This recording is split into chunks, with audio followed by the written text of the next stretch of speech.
Today we have the honor of speaking with Garaad Mukhtaar Garaad Ali, a respected traditional leader from the SSC region.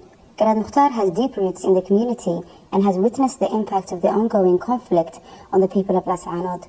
In this interview, we will ask him to share his insight on the current situation and the humanitarian crisis that the city's residents are facing. Hello, Garaad Mukhtaar, how are you? Hi, Tusmo. Alhamdulillah, how are you? Welcome to my residency. Glad that you made it out of your busy schedule.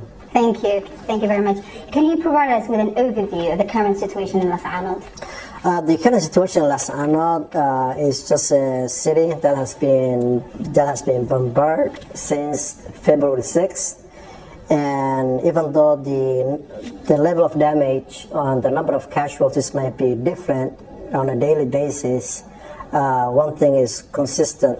Consistently, we did not miss an attack each and every single day since February 6th. Even as of late as today, we had a number of weapons that have been fired on us. I'm not sure exactly the extensive damage that has been caused. Yesterday we had a few people that have been injured, and I think there were some people who lost their lives as well. So we're in a war zone, basically. Okay. Can you estimate the number of casualties since the Somaliland attacked the city? Since the February 6th, the number of death toll, as of my last knowledge, were more than 180 people. The number of damage and injuries or wounded were more than 1,180, and not including last few days since I was out trip, but the number is scattering. Okay. And in your opinion, what are the underlying causes of this conflict? The right to freedom, basically. These people feel that they are free to have self-determination, free to choose who they are and what their identity is, and they are not getting that. And the Somaliland administration on the other side is saying, no, you are what we determine you to be.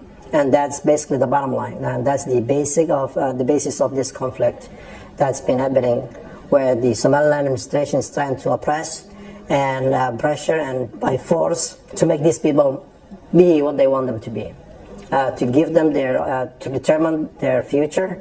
And the people are saying basically locally, enough is enough, we are who we are, and we have to take this land and our identity to be who we are. Okay. Which is basically under the Somalis. And we are Somalis, we belong to the Somali federal government, that's our flag, and that's what our great-great-fathers fought for, and that's where we stand and what we believe today. How many people have been displaced in the conflict in Ras Anod, and what measures have been taken to address their needs? The number of people that have been impacted or displaced is quite a lot.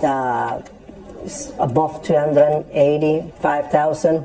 But I think those are the numbers that have been reported by the various humanitarian agencies as an estimate. But I strongly believe the number is way more than that. And they're not accounting people who are still stuck in the city that could not get out. Maybe they did not have the means to go out or to travel to nearby cities, as well as the other nearby cities or villages that still have a lot of people stuck in there. So those people are not being counted, in my opinion. But if we truly look at the number of people that have been affected is quite a lot. I would say easily above 500,000. Okay, so there's actually people scattered in the outskirts of this, that have not been able to migrate or get out. So like, for example, the village on the west side of the city, between Og and Ras Anod, like Yugori, Chulasamakab, Adade, nobody can go there. So these people are kind of like stuck on where they at, and nobody can go there. So these are numbers that are still missing, and these people are just as affected as those who have been displaced. How do you respond to allegations by Somaliland authorities that Ras Anod residents are associated with terrorist groups or anti-peace movements? That's an unfortunate accusation, and out of all the people, they should know better, because they have been on the same page, same boat back in 1988 when they were fighting against the Somali government back then under Siad Barre regime. and that's what they used to be called. But the facts are the facts. Okay. We are who we are. People know who are these people, who are the identity of these people, where they are. And the whole habitants in here, we're not associated with any terrorism organizations, and we will never be. And in fact, if we look back, if we look closer to the definitions of a terrorist, is someone who terrorizes some people. And just by looking at the actions happening in this region, in this city, there's only one who is doing that action, the actions of terrorism, and that is the Somaliland regime. Attacking these people, causing them to flee, displacing them, basically using a heavy military weapons to attack them. So that shows you basically the level of hatred that they have and how deep this goes, and that basically they will do anything to destroy these people. So if we look at the actions of a terrorism, we just have to look at who's doing it. Okay. He tried to label this community as terrorist, like you just said. Right. Do you think he was looking for an excuse to continue shelling the city and cause as much damage as possible? Absolutely, and that's basically that was his intention, which is to get international support, because the international communities opposed this firing and shellings on civilians.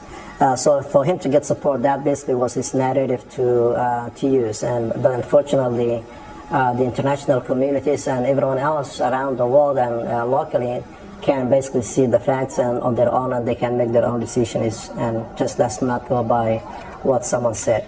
Okay. What are your expectations for the community of Las Anod in the future? What does it look like?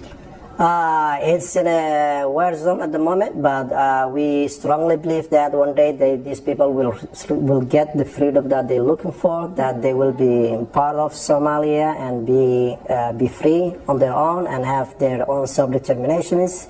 We strongly believe that, and hopefully that will be sooner than later. Thank you, Tusma. Welcome to Las Anod, and hope you will get a better experience next time. You'll have a straight flight from UK to Las Anod, hopefully. Thank you. Yeah, Thank you so much.